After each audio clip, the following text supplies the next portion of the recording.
So that's the goal, is trying to make sure that we find ways to make sure that our roadmaps are supporting Agile and that Agile is supporting our roadmap. So we're just going to talk through some of those things of what that would look like. How do we want to think about the sequence of our software and what we do before other things, what we do first, what we do last, what we do second.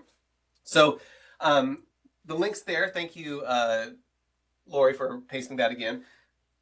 So these are, first thing I want to ask is, what do your interactions look like with the business owner? Are they excellent, good, average, bad, terrible? No one's in the terrible category, so that's good.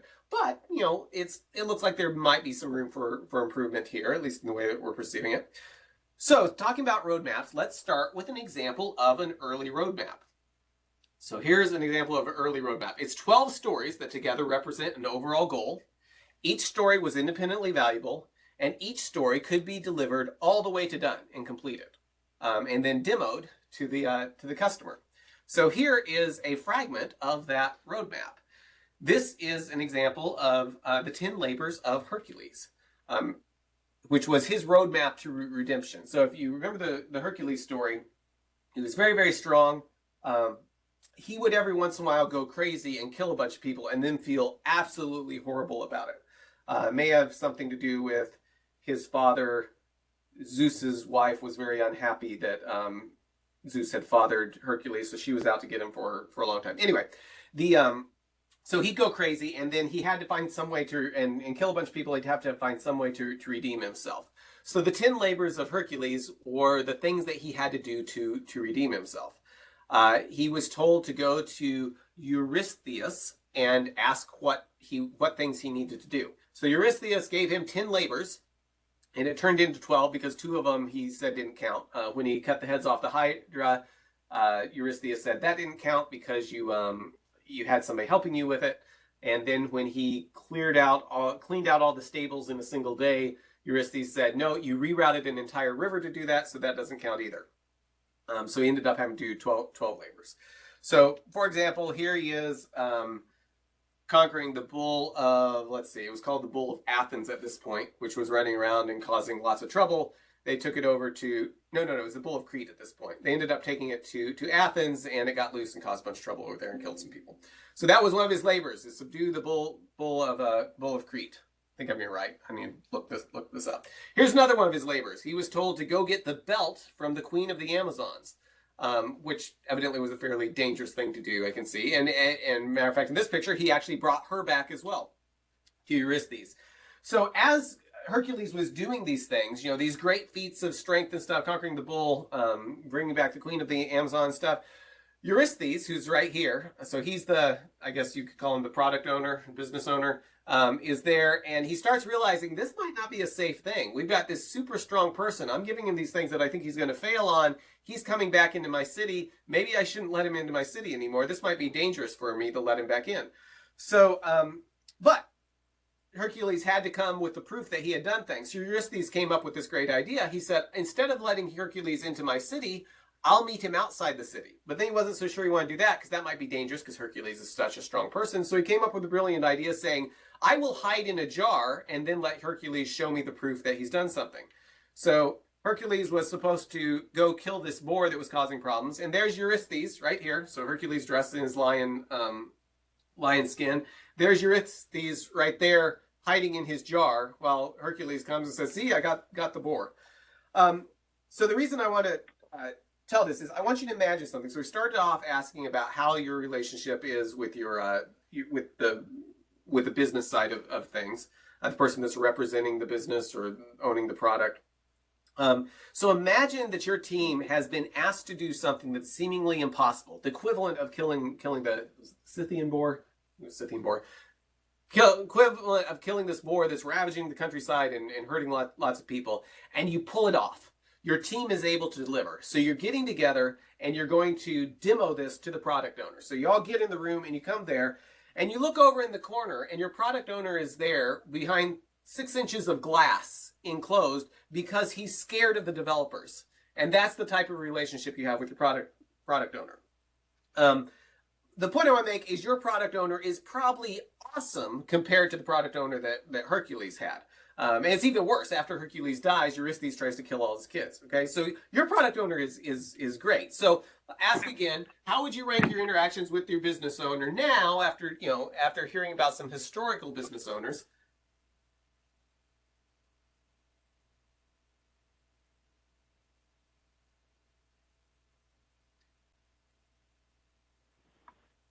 Now this is interesting. Usually it like skews more toward excellence. We've actually got more people saying that it's bad now than after hearing that story. So I don't know. But point I want to make is that roadmaps are things that aren't. It's not just new. We've had roadmaps for stuff in the past, and Hercules had them with a really bad product owner. Yours is probably better than that. Let me mute everybody again here. There we go. Okay. So let's talk about Agile roadmaps. So which Agile principles support roadmaps?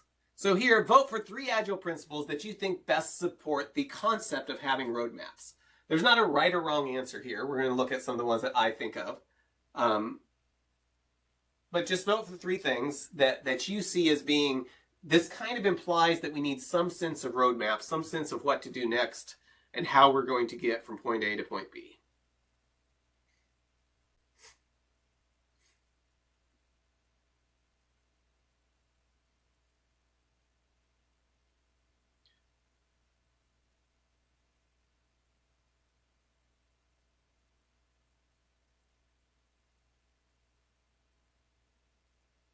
Okay, and it looks like the top one we've got here, they just switched places. They're kind of going back and forth between our highest priority is satisfy the customer through early and continuous delivery of valuable software. Well, that makes sense, right? If we don't know what the sequence of things are that we can do to deliver to the customer, it's going to be hard to satisfy them. Probably even more importantly, if we can't figure out how to break stuff up so we can deliver continuously and early, it's going to be really hard to make sure we're delivering a system that's usable for the customer if we don't have some idea of the sequence that will deliver that. And then our highest priority, or deliver working software frequently from a couple weeks to a couple months, preference to the shorter time scale. Very similar, right? We need some type of plan of how to do that. So these are all valuable things, and I think we could use all of these for ways to support roadmaps. We're going to look through a couple of these. So the principle is saying we are going to harness change for competitive advantage. That implies that we have an idea of what to do next, right? If I know that the next thing I'm going to do is X, Y, Z, and something changes, and I'm going to change to do QRS, that implies that we're actually changing. Not that we have no idea what we're going to do next, right? If we had no idea what we're going to do next, then we didn't actually change anything, right? So that implies there's some idea of here's what's going to be next, here's what's going to be next, and I'm going to be very willing to change that to harness change for the customer's competitive advantage. But it's not saying I have no idea what I'm going to do next. A roadmap must support working on the next most important thing. If we have no idea what the next most important thing is, even if it's changing, we're not going to be able to deliver quickly for the next thing. A roadmap must avoid working on something that's no longer the most important thing. Now, this is key when we're thinking about our roadmaps, because if I design a roadmap in a way that it can make the team continue to work on something when it's no longer the most important thing to work on, I'm not using roadmaps in an agile way. If I'm agile, I need to be able to say that the next thing I'm working on is the most important thing, regardless of what's changed.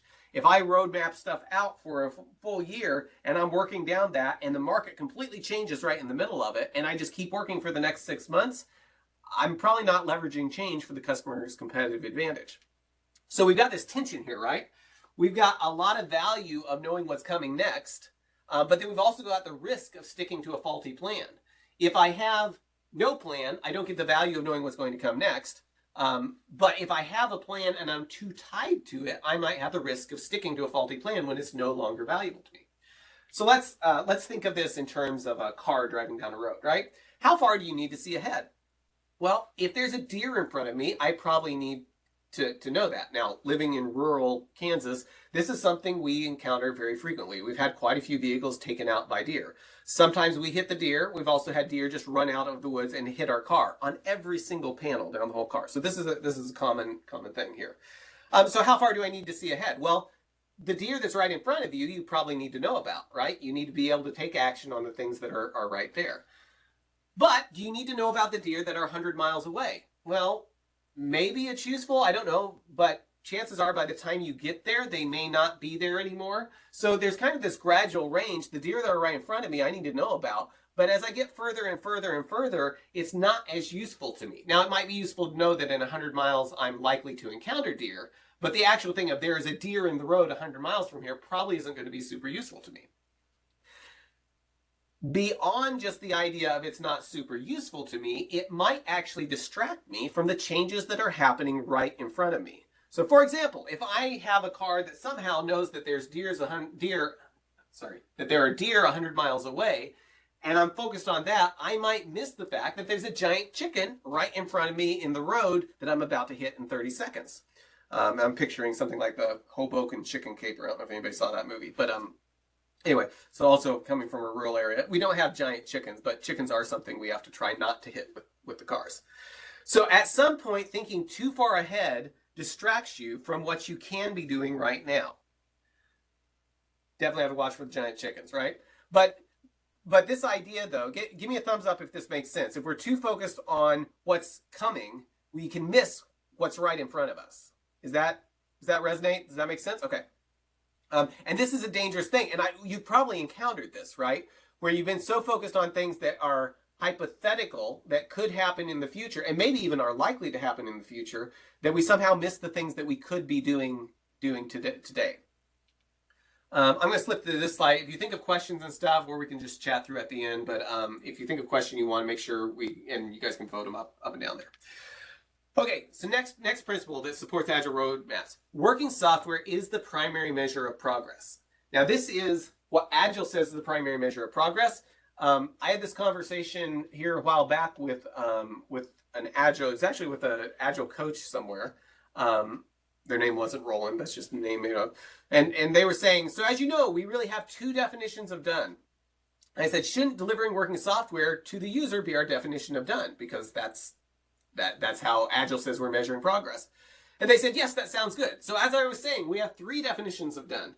And the reason I relate this conversation is because it's really easy to have a lot of other things in place. That are driving us other than working software being the primary way that we're measuring progress.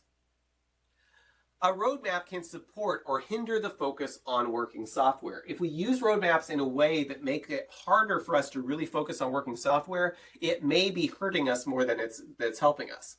So here's an example. So let's imagine we're rewriting a system, right? We've got an existing system. We're doing a rewrite of it. We're going to create a new version of the system and stand it up and eventually cut over to it at some point. So all the green stuff here is existing functionality, and all the blue stuff are new features. Probably features that we're using to justify doing the rewrite because these are really, really important to people. One thing I've seen teams do is get into a situation where they say, okay, we're going to start with a little piece of existing functionality. And the roadmap looks something like this. And then we're going to do this new feature because we want to demo this, and this is how we're justifying this rewrite. So we really need to get this in front of customers. Then we'll do something else that's existing, and then a new feature, and then something else that exists, new feature. And you end up like this, which means you don't get to the point where you can replace the existing functionality until you've done everything. So this is an example of a sequence, a roadmap sequence, that probably is not going to support getting working software to cut over to it if we're trying to replace a system. I see a good question here, that looking ahead into the future sounds like risk mitigation. And yes, that is true. How do we handle the risk properly without getting distracted? The further off a risk is, if a risk is in the future and you know with 100% certainty you're going to hit it. Like if you're driving down a road to get to Los Angeles and it does not go to Los Angeles, the fact it's in the future, it is a risk now, right? But if you're driving down a road and you're saying there might be deer on this road way on down the road and there's a chance of it, you don't want to handle that the same way as you would handle something that is a real risk right now that has been realized.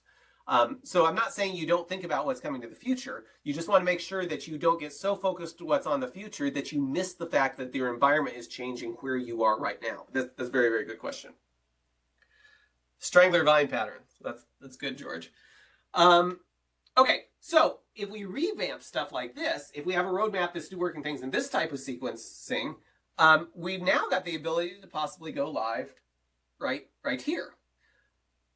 This is what we want to be thinking of with our roadmap. So if I have a roadmap like this and I'm trying to replace an existing system, and my definition of progress is working software, which basically means the real definition of that is working software, working on real stuff, means I've deployed it and it's doing something on real data.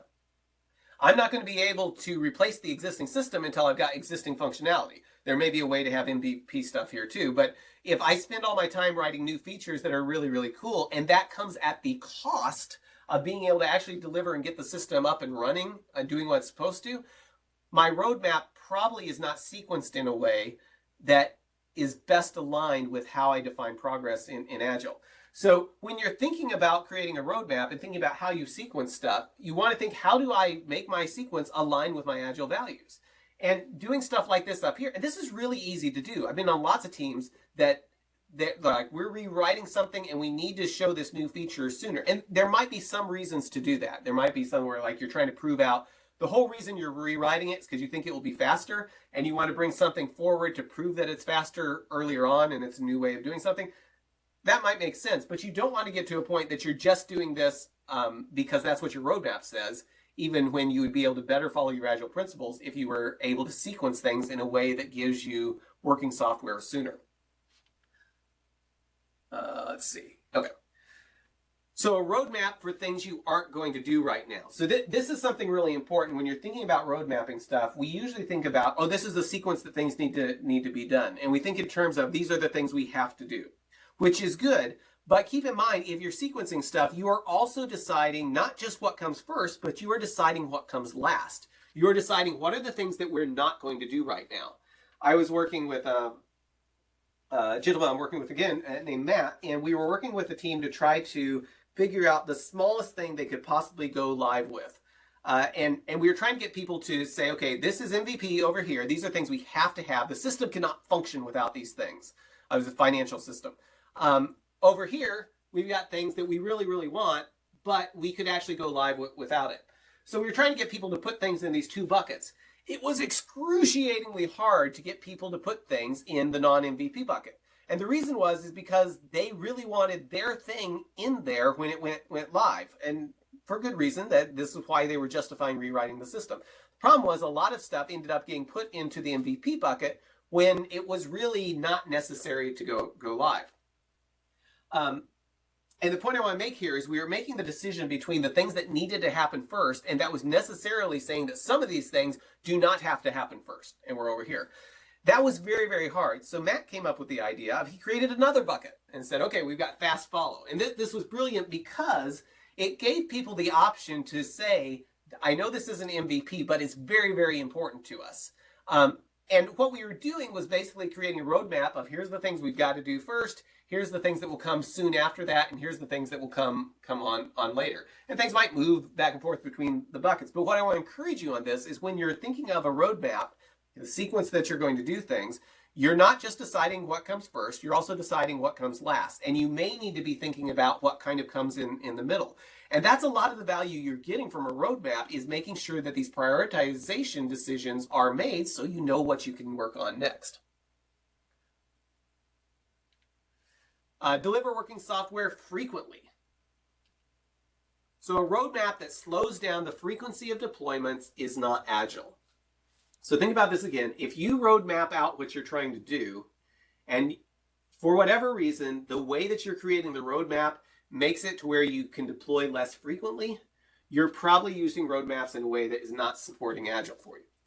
Let me give an example of that.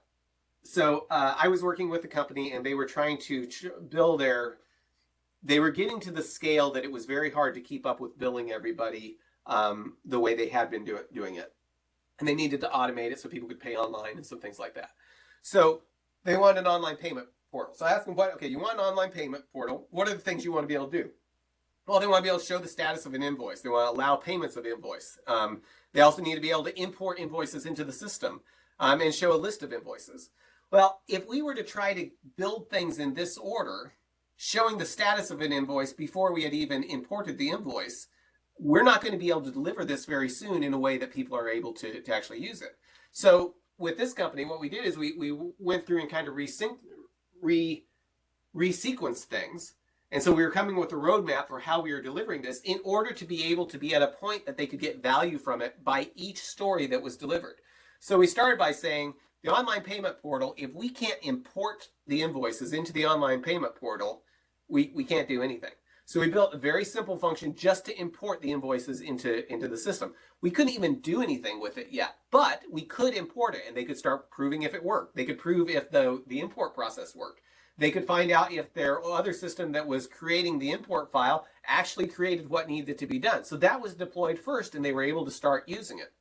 The next thing we did is we made it list all the invoices. So you could see, if you came in as a customer, you could see a list of all your invoices and click on it. You couldn't tell if it had been paid. You couldn't pay it from there. There's lots of things you couldn't do, but it was the next step that provided value to them. Whereas over here, if we had built the ability to show the status of invoices before we even had any invoices in the system, there wasn't anything, the customers could not use that in any way.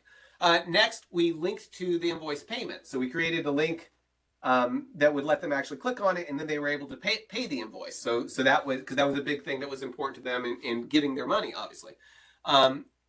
And then the next thing we were going to build, I can't remember if we built this part for them or not, was actually retrieve the invoice status. So when you go in and list the invoice, you can see, okay, so here's the ones I've paid and the ones I've had. So does this make sense, though, that these two things are sequences that where this one doesn't allow us to use the system for quite some time? We can't deliver small things really rapidly if we build it in this sequence. However, this sequence was thought through with the idea of, okay, this is a roadmap that lets me deliver something they can use. Small, very, very small, but they're able to use it in the production system. Next step of something I can use. Does that make sense? How we want to be in this case and not this case? Thumbs up? Okay. And obviously here, I make it look really, really simple, right? I've got all these stories and we just put them in a different order. This is actually a lot harder than this, right? Because I've got them segmented up here. It can be very difficult to figure out where the boundaries are of each story in order to do this. So this can create a lot of work, but it can create a huge amount of value too, because we're able to get the system to the customer that they're able to use sooner, and it follows our Agile principles. Here's another example. I mentioned this earlier. On the delivering a system, we might find we've got minimally viable existing functionality and then new features. We may find that some of the existing functionality we'd be willing to go live without. For example, I was working on a system for the Treasury, and an important thing in any financial system is what does the calendar look like, right? What are federal holidays? What are all these holidays? When are weekends and all those types of things? And the system we were replacing had that built in. You could go into the UI and manage those things. So that was existing functionality, right, in the system. As we were going through and creating our roadmap for what we were going to do, the things we had to have done before we went live and the sequence in which we were going to deliver them, that functionality came up. And the business owners were saying, you know what, we really, really want this. We really, really need this. The existing system does this. People will not be happy if we don't have this. However, we can load this information in just straight from a database, from an Excel file, load it into the database. If we load it in and we're good for a year, no one's going to use this functionality for a year before they need to update something. So if I can choose to deliver one of these yellow things instead of the green thing, let's deliver the thing that we can't even deploy the system without sooner instead of later. And through a series of decisions like that, they were able to deliver the system much more rapidly than it looked like they were going to be able to, because there was lots of things they were able to say, we can go live if we're really, really good at road mapping out exactly what the next things next things we need to do, and deferring the things that we can deliver after the system is up and running. Simplicity, the art of maximizing the amount of work not done, is essential. So here's another principle that I feel really makes a good case for needing to have Agile roadmaps. So back to that example we just talked about, what if this very first one here, which we said was minimally viable, what if we could split that into two pieces? If we split that into two pieces, they may not have the same priority. Half of it might be something that's minimally viable, but maybe the other half is something that's existing functionality that under some circumstance we would be willing to go live without. If that's the case, and we do that for lots of things, we might be able to resequence this stuff to where here we weren't going to be able to go get MVP and go live until here. Maybe if we resequence that, we're able to go live sooner. maybe also if we split stuff up, we may find stuff that we really thought we wanted, but it turns out we can do without. Maybe we were doing it because it was part of an existing story. Like we thought we needed to do all this, but we found if we split it in half, this part we don't need to do anymore. Or it becomes such low priority that maybe we'll never get to it. Maybe we'll never be high enough priority that we would actually try to deliver that. And if we take something like this and then redo it, or resort it out, we've got these things at the end that maybe we've decided not to do, and we're able to get all the new features that we actually need. The point here is that our roadmap is ultimately a set of user stories, right? You might deal with them at the level of a feature, but if you keep zooming in, it eventually represents something that you can deliver to users in production. And our ability to do that in a good order is very, very key to our ability to be successful delivering software. Just look here, see if there's any chat. Okay, cool. Okay, so let's get all kind of set theory mathish on us here. Okay, so for any set of user stories, so I'm gonna make a proposition that for any set of user stories, there is an ordering that represents the maximum return on investment. So what that means is we've got a set of user stories.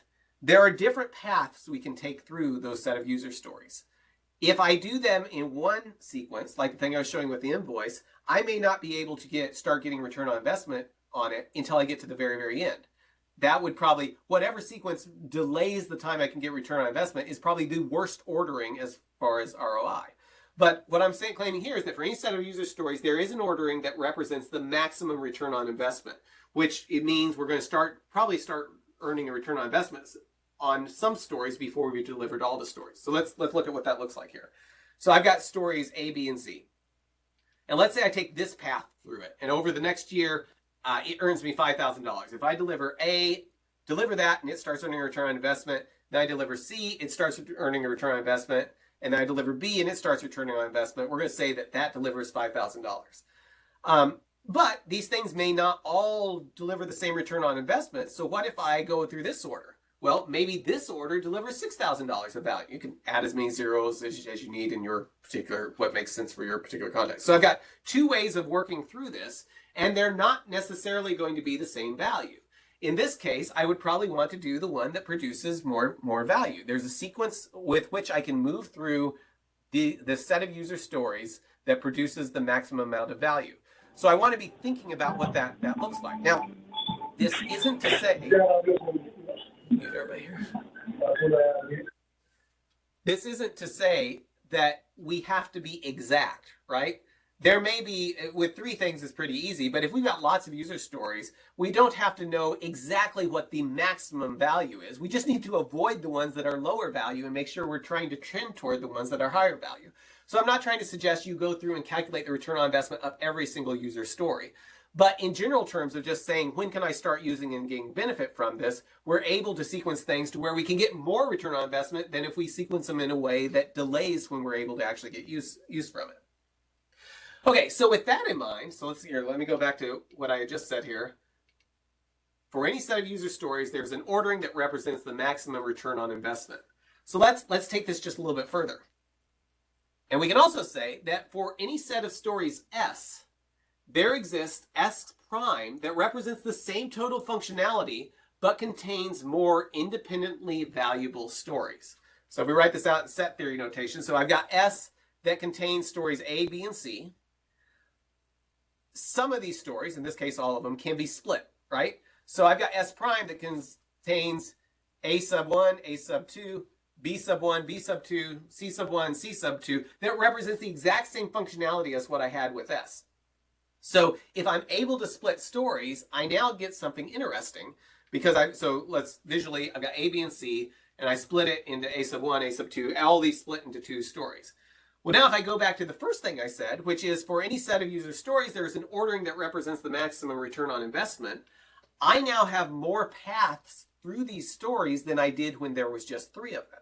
Now, this is really important because if you split a story into two parts, where that's possible, you now have, they probably aren't going to take the same amount of time, and they probably aren't going to deliver the same amount of value. If I'm able to approach the way that I'm road mapping my stories in a way that splits them up into smaller pieces, I will be able to find paths through the stories that deliver more value than if I've got them in larger pieces.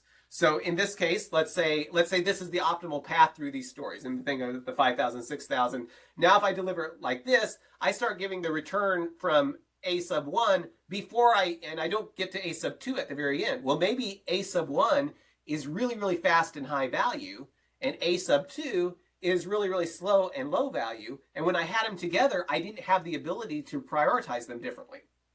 So let's say I've got this path through it like this now. And I get more value out of it. I may also find, if I split them up, that maybe by the time I get to C2 and I'm getting ready to do to C sub 1, maybe I decide I don't need it anymore. I've seen that happen a lot. Maybe it's not, maybe by the time I break them up, I find that the extra value that I get from C sub 1 and A sub 2 isn't enough to justify creating them. So this type of thinking is what will make or break your roadmaps, because this will determine how much value you get from things. It comes down to, can we sequence things that in ways that produce the most value? The book Principles of Product Flow has a lot of stuff about this, and I'd encourage you to read it. It's heavy reading, but it really makes you rethink, what do I need to do next, and what sequence do I need to work on in order to maximize value? Okay, is that making sense? Pretty good idea how that can be valuable? Okay, cool. So, a prioritized list of stories as a roadmap. So if we think of a roadmap being a prioritized list of stories, and like I said, we can do this at the feature level, but what I want us to think about, though, is like what I just showed you. If we try to deal with our roadmap at the feature level, it's possible that we will deliver some stories that we could do without, or that are at a lower value than other things we might be able to do from other features. And I'm using, depending on what system you're using, some people use features. I like thinking in terms of features of it, that being at the same level as a story. It's something I can deliver all the way through to the user. Some places it's more of a group of stories. Some places use epics instead. I mean, there's lots of different ways to arrange this. But what I'm saying, though, is if I work at something that's bigger than the smallest unit I can deliver, I will probably end up delivering some things that I might have been able to do without. So we want to think in terms of, there are two ways to approach this. Here's what we are going to do is one way to approach a roadmap, versus here is what our plan of what to do next.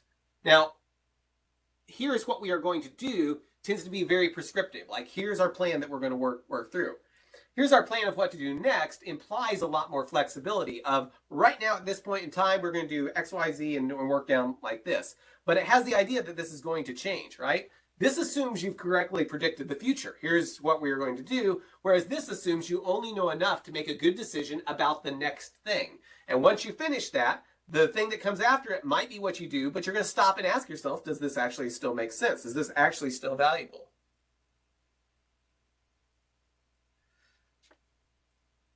So, flexible epics as a roadmap. This can be dangerous. So I've seen some people like, we're going to have a bunch of epics, and depending on what you're containing in your epics, it can encourage you to work on things because they are in the epic, not because they are the next most important thing. So think about what you're working on now, kind of how you're planning out your work with your roadmaps, and ask yourself, is there anything that I'm doing because if you're working at the epic level, because it's the next epic, whereas really some of those things could be left to later and we could get value sooner from things that are in other epics. So this can work for teams, but you just want to make sure that it's not encouraging you to do things that you wouldn't do if you were prioritizing things just based on the story level. And I'm using story for the term of the smallest thing you could possibly deliver all the way to production that somehow makes the customer happier. Roadmaps should not be excuses for not being able to deliver. So we don't want roadmaps. So I'm trying to remember how to. Okay, so here's an example. So here's the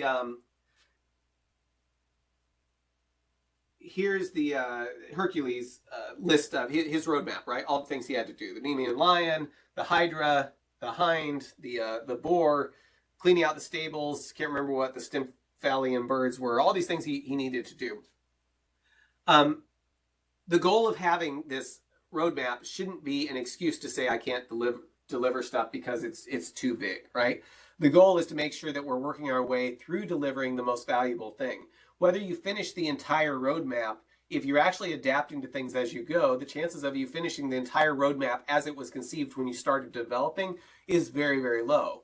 What you really want is something that's living with you, that's changing of here's the next thing to do. Like I mentioned, he originally only had 10 things in here. And when he got to, I can't remember if these are in orders or not, but I think once he did the Hydra, Eurystheus was like, yeah, that's no good. You had your friend come and help cauterize as you cut off their heads so they wouldn't regrow.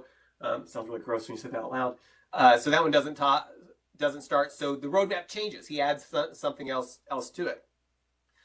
The roadmap he ended up with at the end was not the same as the roadmap he started with. Your software should be that like that as well, right? If you're actually adapting, you should expect it to change. Working software is the primary measure of progress. So going back to this principle, question I would ask, is software doing no work? If software is doing no real work, is it actually working? And the example I like to use here is Tesla. So, and Tesla's made a lot of strides since I first used this example with their self-driving car stuff. But they have software running, and if you're driving a Tesla, there is software running there that is making lots of decisions on real data. It's doing work, but it's not controlling the gas pedal and the brake pedal and the steering. If you come up to a stoplight, it will look at the stoplight and say, hey, that stoplight turned green, I would go. And then it looks at the system of record, which is you, and says, hey, the driver didn't go here. Maybe I misunderstood something. And if it gets enough things where it's behaving in ways differently than the driver, Tesla gets that information and says, okay, our software is not behaving the way that the drivers behave. Maybe we need to figure out what it does in these particular circumstances. That software is doing real work on real data without necessarily being the system of record yet. There's often ways that you can get a huge amount of value from your software, even if it's not the live system of record, by making sure it's doing real work. I was working on a system and we had done that. We were going to cut over to the new system, but we were running it in parallel for a while. And we started noticing differences between the old system and the new system, where they weren't matching up. They weren't producing the same results. When we dug into it, we discovered that the requirements in the new system were correct. The old system, which had been running for 20 years, actually wasn't doing what everyone thought it was doing. So we didn't have to actually change anything in that case, but we were able to get that type of feedback. And when we found things where the new system was not doing what the old system was doing, they were both working on the same inputs on real data. We were getting value because we had real working software providing us with information. Okay, so in summary, Agile principles imply the need to have some idea of the next most valuable thing to work on. There's an arrangement of work that produces the optimal return on investment. And like I said, you don't necessarily have to have the optimal. You just want to avoid the ones that are really, really bad and continue to refine stuff as you get more information. Dividing stories into smaller sections can increase the return on investment because then you have different paths, you have different ways of ordering them, so you can prioritize the things that are higher return on investment and deprioritize the ones that are lower return on investment. Roadmaps that help make teams more competitive are valuable. Roadmaps that encourage working on lower value work are harmful. And finally, your customer is much better than what Hercules had. Okay, so I'm going to jump over here. I see, can you define a feature and give a real world example and how do they relate to user stories? So that's a good question. I'll give you two definitions. One way that I've seen some teams define it is a feature is what you can deliver and a user story is the unit that the developer is going to finish. I find that type of definition pushes people away from Agile delivery. And the reason is because you end up with things where you end up with a feature which is doing something, whatever it is, that's the smallest thing that the user can actually experience, so that we can deliver to the user. Then people end up writing user stories where you have maybe a user story for writing the front end, and another for writing the back end, and another for writing the database. And those get split up and assigned to separate people. None of those three things can be delivered independently. So from my perspective, what I've seen work best is make sure the user is to focus the user story on the smallest thing that I can deliver all the way through to the customer. In that case, it would include the UI, it would include the business logic, and it would include the database, because all those things actually work together. And I would rather see those, whoever has the expertise on those, either pair program or mob program together to deliver that user story or that functionality than having them working kind of in a silo and then hoping to bring it together. Because if you're working separately and you're trying to bring it back together, the chances of you doing something that's not quite right and then trying to integrate it, slowing you down, are usually much, much higher than the idea of you working together slowing you down because you could be working independently. So hopefully that answers the question. I would suggest very much dealing with the user story as being the smallest thing you can deliver. A feature might be, in the way that I've seen it work well, a feature would be more like the, that thing I showed a minute ago of the invoice portal. Like they have this portal where they wanted a payment portal within their application. We had all these user stories that were independently valuable to us, but together the feature was the payment portal. That's the level I've seen those work out well with. Particularly if you're prioritizing on the user story level, because you might get some of the stuff down for the payment portal and then discover that the next thing you need to do isn't really valuable anymore compared to something else that you could be working on that's from a different feature. If roadmap is just a prioritized list of stories, isn't that just the backlog?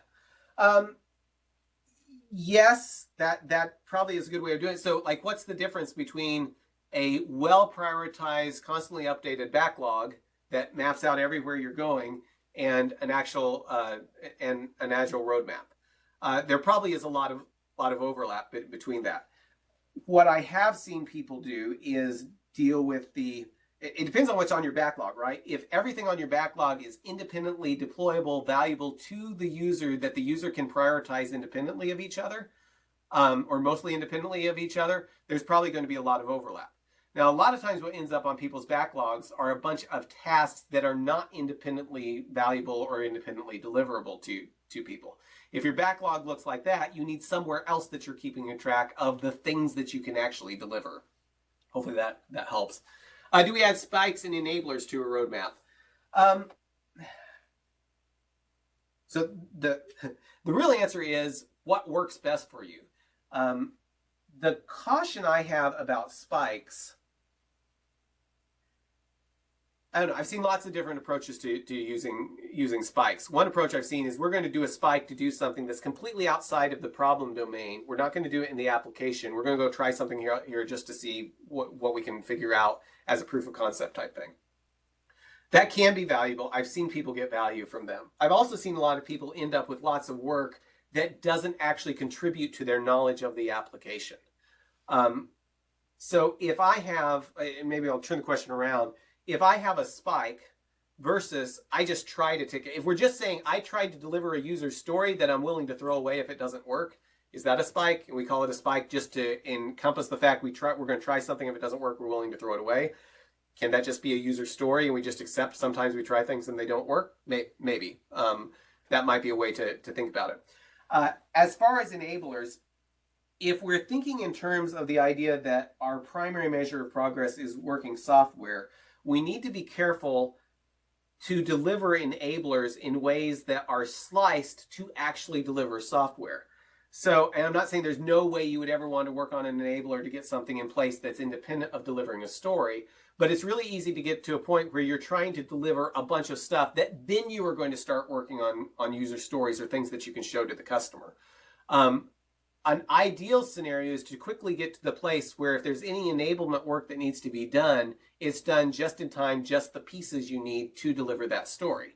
Now, obviously, that's not always possible. If you have some type of governance thing where you need to fill out 6 months worth of paperwork in order to move to the next environment or something like that, you probably aren't going to be able to just tie that to a user story and have it blocked for 6 months. So there may be cases where you want to track stuff in a different way, but you want to make sure that you're not using enablers, that enablers aren't causing you to do more work than you actually need, with the idea of once I get all this stuff done, then I can start delivering user stories. You really want those things tied together wherever possible.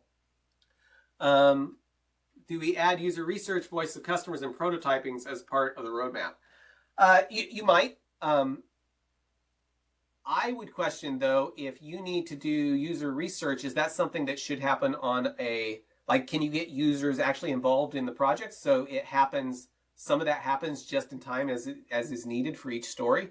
There's obviously some types of research that you might not want to do that. Like if you're doing user research to just see if you should build your application at all, you can't tie that to every story. The prototyping to try things out, maybe. I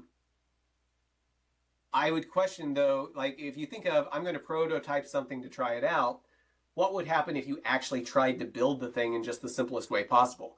Would you get more, like, I've seen prototyping used before where you're prototyping but outside of your problem domain, and so you learn a lot. Put it this way, if and this is often done as proof of concepts, I've heard it called prototyping as well, but we need to learn how to use this stuff in AWS. So I'm going to build a bookstore in AWS so we can learn how these pieces are. But your client does not need a bookstore. They don't want a bookstore, that you're just building that so it's separate from the problem domain. When you're doing stuff like that, you're making a decision to defer being immersed in the problem domain. There may be cases where that's valuable, but there's also cases where it defers getting that knowledge that would really, really help you move more rapidly in delivering stuff. Let's see if I think I got everything there. Let me check the chat.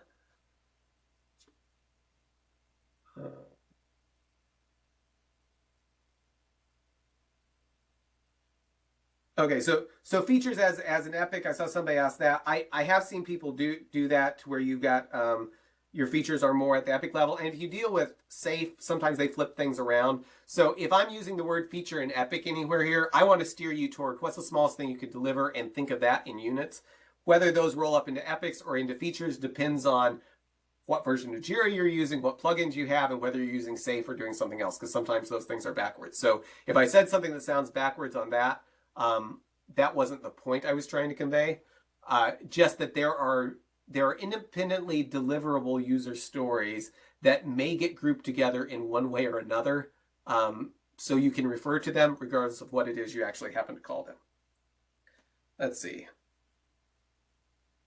George is suggesting he defines a spike as work done to answer a particular question. Set a time box so the question isn't answered quickly. You can reevaluate what to do next. I think that sounds great. I find lots of people trying to do spikes outside of the problem domain. And I'd suggest a lot of times they can be done within the problem domain to where you're not only answering that question, but you're also getting more domain knowledge. What you don't want to do is do a spike outside of the problem domain, come up with an answer, and then try to apply it to the problem domain and realize if you had been in the problem domain, you would have come up with a different answer. Okay, well, thank you everybody very much. Just to give you a heads up of what's coming, we've got Heidi Heflin is going to be talking about reteaming. That's going to be an interesting talk. The title may make you wonder what it is, but she's talking about how teams change and adapt and how to do that successfully. This can be a very, very powerful thing if you're moving between teams, if you've ever had to move between teams, or if you're involved in management in a way that deals with trying to structure teams in effective ways. So I encourage you to come to that. That's next week. The week after that, we're going to do an Agile game show. We're going to have quizzes, some things about Christmas, lots of things about Agile, giveaway prizes, and bragging rights. Then we're going to take a break and pick things up starting at the end of January, I think. I'm going to take some time off in the beginning of January. And so we'll pick it up toward the end of January. So be watching for those. I'm starting to get those scheduled. If you have suggestions of people that you would love to hear from or topics, please email me. I'd love to start getting those feedback on that. Please do fill out the presentation feedback. Let me stick it here one more time.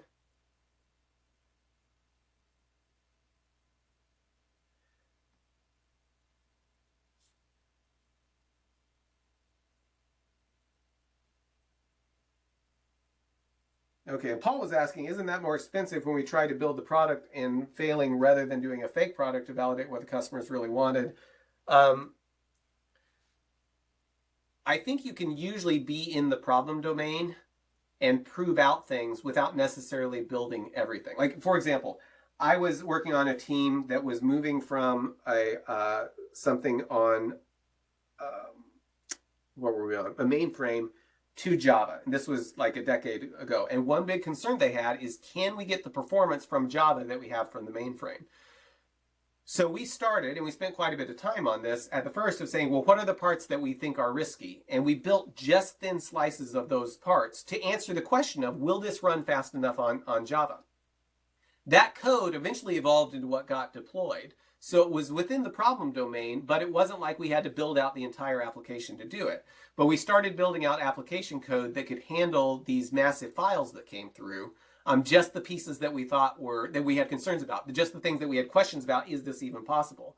So we were in the problem domain, answering that question, which we could consider that a spike, but it wasn't stuff that we were doing just kind of we weren't just trying to prove, is Java fast? We were trying to prove, is Java fast for these specific things that we're trying to do? So that worked well in that case.